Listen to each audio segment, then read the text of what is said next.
Com isso, irmãos e irmãs, chegamos ao final da nossa aula. Tenham todos uma boa semana. Prezados irmãos e irmãs, quero convidá-los para as aulas da Escola Dominical aqui da Catedral Evangélica de São Paulo.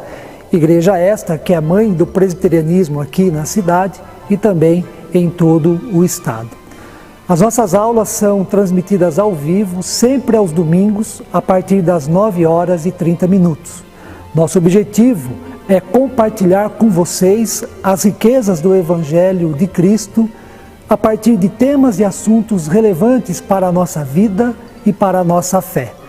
Nas aulas, nós lemos, estudamos e refletimos a Palavra de Deus, com o propósito de sermos edificados e transformados mediante a presença e o agir do Espírito Santo em nós.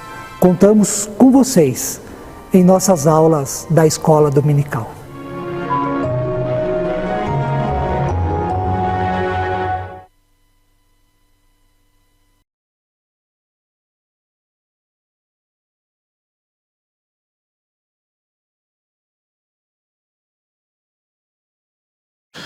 Irmãos, eu quero saudá-los na paz e no amor de Jesus Cristo.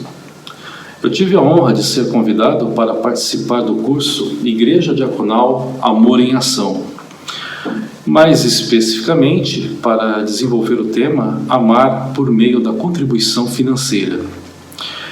Então eu estruturei esse tema em 3 partes. A primeira parte é sobre a contribuição cristã como expressão da graça de Deus. A segunda parte é a contribuição cristã como ação social para assistir os necessitados. E a terceira e última, a contribuição diaconal da primeira igreja presbiteriana independente de São Paulo, a nossa catedral. Fazemos então uma introdução sobre contribuição financeira e necessariamente nós vamos passar pelo tema dinheiro, né? E é um tema difícil de falar dinheiro na igreja. Por quê? Porque hoje no mundo prevalece 2 visões sobre dinheiro. Uma muito conhecida, né? Que é o lado da ideologia secular, que prega que o dinheiro é a fonte de felicidade, a fonte de paz, de conforto, de segurança. E muitas pessoas buscam no dinheiro essa felicidade, né? Trabalham, ganham, tudo em função do dinheiro, buscando essa felicidade. E nessa perspectiva, o dinheiro é um Deus, né? Ele está à frente de qualquer outra coisa, até à frente do nosso Senhor. Do lado oposto também existe uma outra perspectiva que abomina o dinheiro, onde o dinheiro é a raiz, a fonte de discórdias, de intrigas, de separações, de conflitos, de guerras, ou seja, fonte de todos os males. E nessa perspectiva, o dinheiro é demônio. Irmãos, qual é a perspectiva bíblica? Na perspectiva bíblica, o dinheiro não deve ser nem Deus e nem demônio.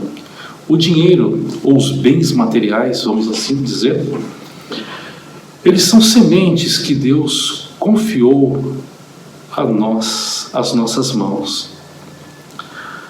No solo do reino, nós podemos semear de forma farta, inteligente, ou podemos também semear de forma mínima, sofrível, às vezes insensata. Mas semear é, acima de tudo, um ato de amor. A origem da semeadura está no coração, está no amor e não na obrigação. Vejamos o que o apóstolo Paulo fala na carta aos Coríntios, 2 Coríntios, capítulo 8, versículo 8. Não lhes estou dando uma ordem, ou seja, não estou obrigando, mas quero verificar a sinceridade do amor de vocês, comparando-o com a dedicação dos outros. Ou seja, Paulo aqui fala do amor. da sinceridade, da dedicação aos outros. Então, contribuir é semear, e semear é um ato de amor. Ao longo do seu sermão, reverendo Waldinei trabalha esse tema com muita sabedoria e, ao final, nas suas conclusões, ele diz: o fundamento para contribuir não são as circunstâncias positivas, ou seja, não é porque o seu negócio está indo bem ou porque você está ganhando bem é que você deve contribuir. O cristão contribui pela quantidade de graça que ele experimenta no coração e não pela quantidade de dinheiro que está sobrando na sua conta bancária. Então, irmãos, temos aqui uma separação clara, né? Que a contribuição é uma expressão de amor.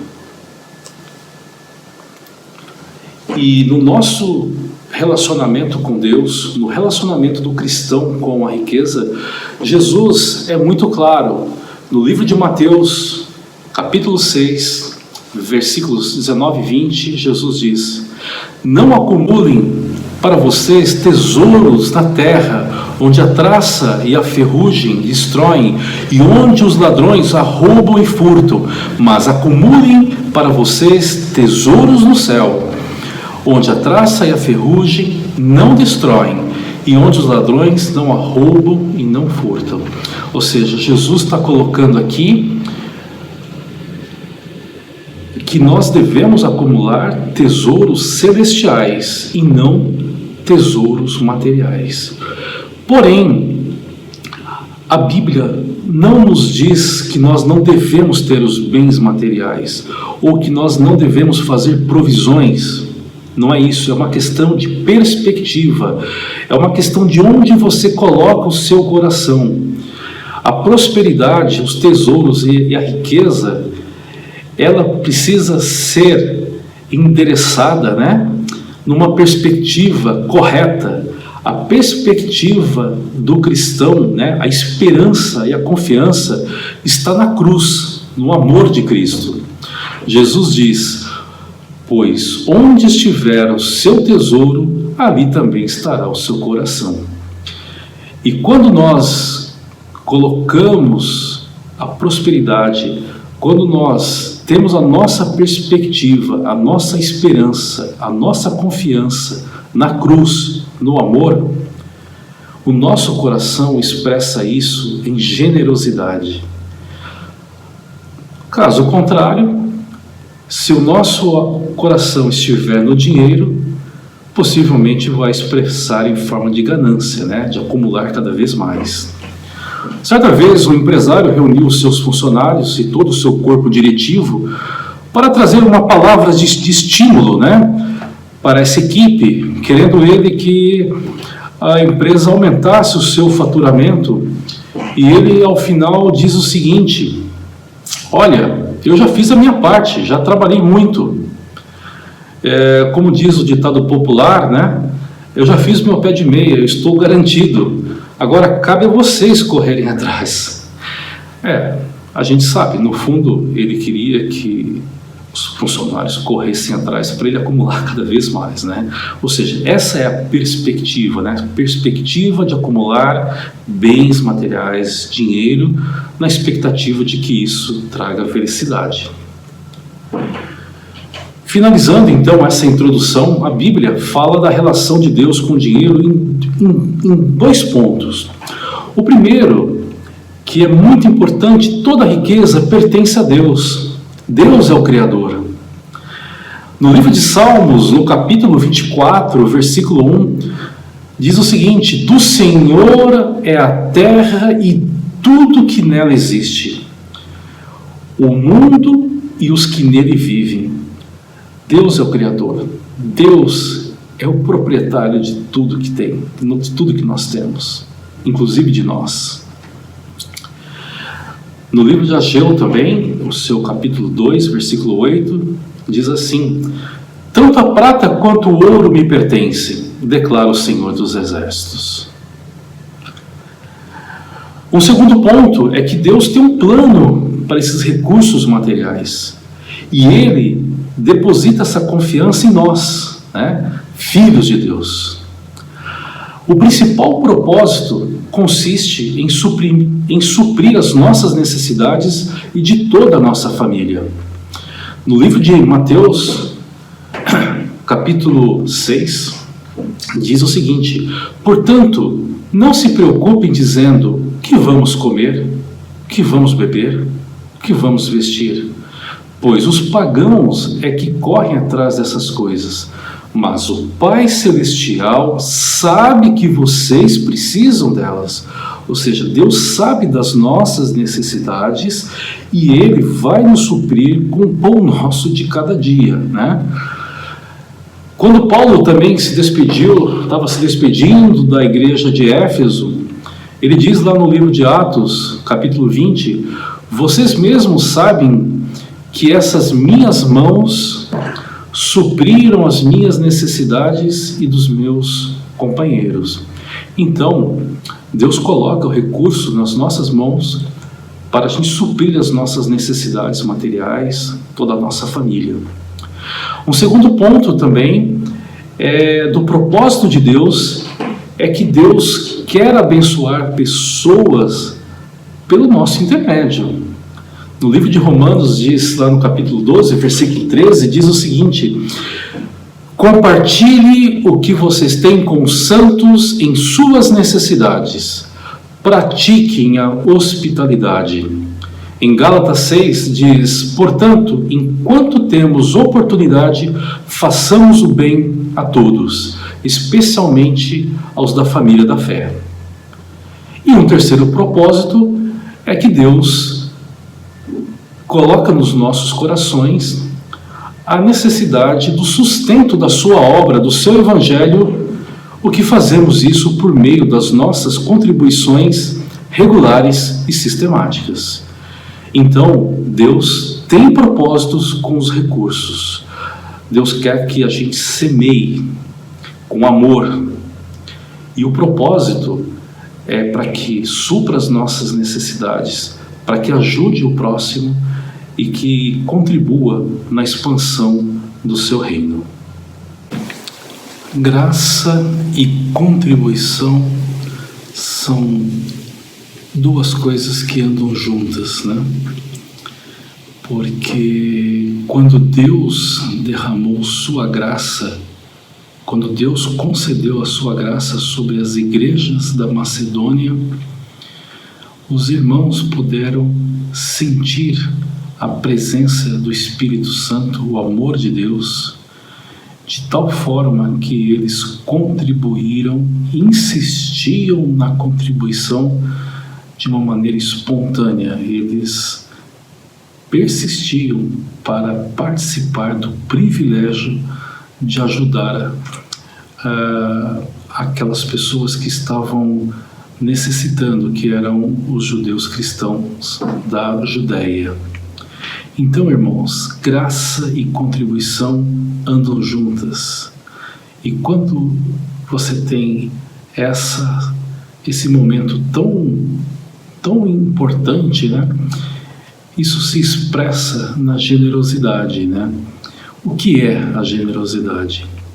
A generosidade é um conceito que deriva do latim e ele se refere à inclinação, à tendência para dar e partilhar acima de qualquer interesse ou utilidade. A generosidade é a virtude daquele que se dispõe a sacrificar os próprios interesses em benefício do outro, do próximo. A generosidade é uma virtude em que a pessoa tem quando acrescenta algo ao próximo. Ela se aplica também quando a pessoa que dá algo a alguém tem o suficiente para dividir ou não.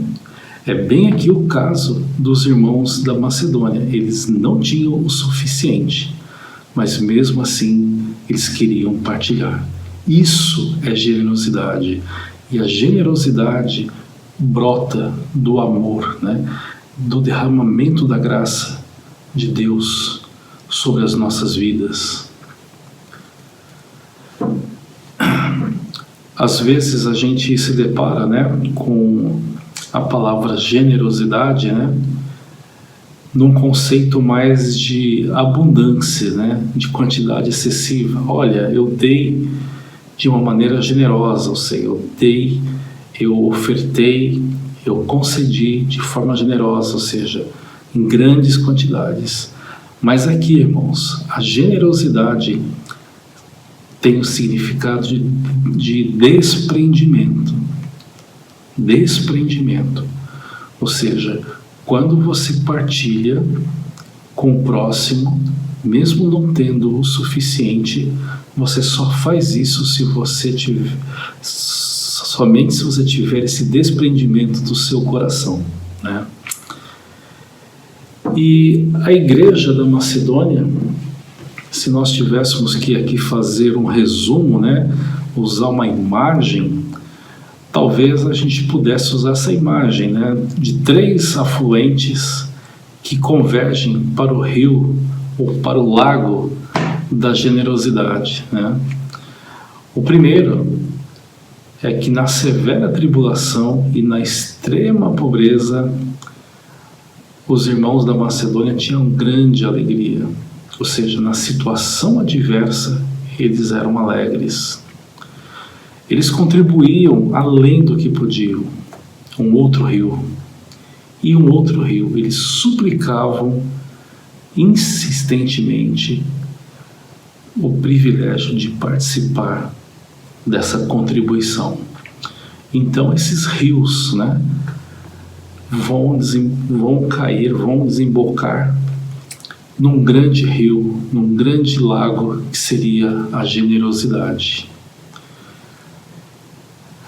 A pobreza era grande, contudo, a generosidade dos irmãos da Macedônia era inversamente proporcional à sua pobreza. O que tinham de pobre, tinham de generosos.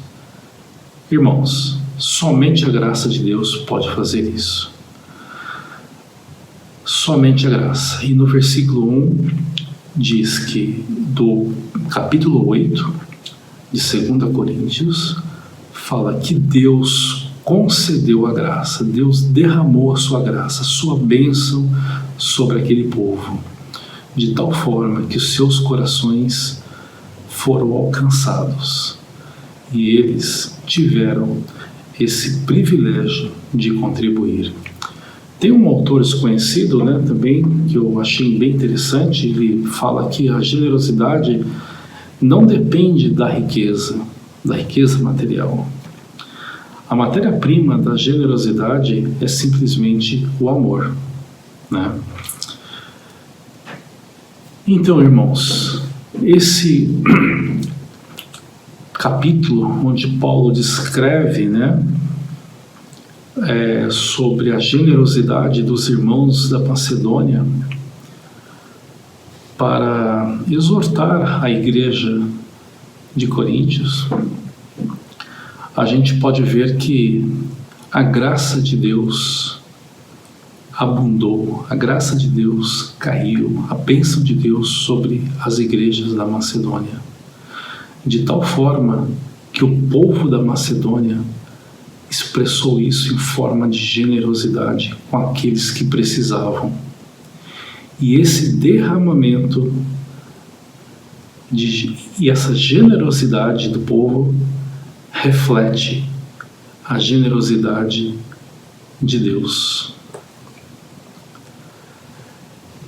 E não podemos deixar de destacar que a generosidade é a consagração. No versículo 5 desse capítulo 8, diz que os irmãos da Macedônia, eles não somente fizeram o que esperávamos, mas eles entregaram-se primeiramente a si mesmos ao Senhor. Ou seja, eles consagraram ao Senhor. Eles tinham uma gratidão pelas bênçãos e pela graça. E a expressão dessa gratidão, eles primeiro entregaram ao Senhor e depois a nós, a vontade de Deus. Caminhando então para o final dessa primeira parte da contribuição cristã como expressão da graça de Deus, eu gostaria de deixar aqui uma pergunta, um questionamento para a reflexão de todos. Como podemos entender que contribuir é graça de Deus? Como podemos entender que contribuir é graça de Deus? Em primeiro lugar, a contribuição generosa e voluntária resulta da ação graciosa de Deus, mediante o Espírito Santo, no coração do crente, inclinando-o a repartir livre e espontaneamente os seus bens com o próximo. É justamente aquela experiência dos irmãos da Macedônia.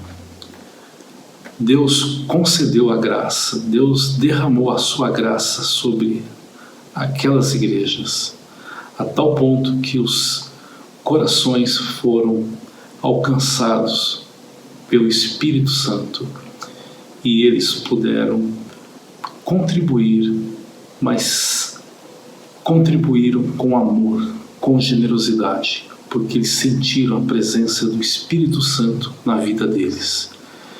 E eles tiveram essa gratidão de poder participar, de ter o privilégio de ajudar os irmãos que precisavam, daqueles irmãos que estavam numa situação difícil, mesmo eles estando também numa situação tanto quanto.